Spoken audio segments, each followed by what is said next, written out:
Thalappilly taluk library കൗൺസിലിന്റെ ആഭിമുഖ്യത്തിൽ 2 ദിവസമായി നടന്ന താലൂക്ക് തല സർഗോത്സവത്തിന് സമാപനമായി. വടക്കാഞ്ചേരി നഗരസഭാ ചെയർപേഴ്സൺ മിനി അരവിന്ദൻ സമാപന യോഗം ഉദ്ഘാടനം ചെയ്തു.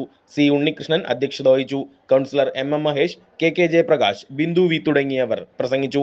കഥാരചന, കവിതാരചന, ആസ്വാദനക്കുറിപ്പ്, കഥാപാത്ര നിരൂപണം തുടങ്ങിയ രചനാ മത്സരങ്ങളിലും കാവ്യാലാപനം, പ്രസംഗം, കഥാപ്രസംഗം, മോണോ ആക്ട്, നാടൻപാട്ട്, നാടകം തുടങ്ങിയ സ്റ്റേജിന മത്സരങ്ങളിലും വിജയിച്ചവർക്ക് സർട്ടിഫിക്കറ്റുകളും മൊമെന്റോകളും വിതരണം ചെയ്തു. 1ാം സ്ഥാനം നേടിയവർ ജനുവരി 11-ന് തൃശൂരിൽ നടക്കുന്ന ജില്ലാതല മത്സരങ്ങളിൽ പങ്കെടുക്കും. എന്നുള്ളതിന്റെ ഉത്തമ ഉദാഹരണം തന്നെയാണ് എൻ്റെ മുന്നിൽ കാണുന്ന രക്ഷിതാക്കളും കുട്ടികളും തന്നെ. നല്ല സന്തോഷത്തിൽ തന്നെയാണ് എല്ലാവരുടെയും മുഖവും.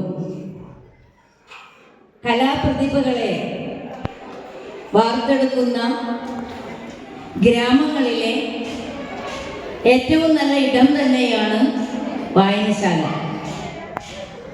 ഒരു തർക്കവുമില്ല കാര്യത്തിൽ.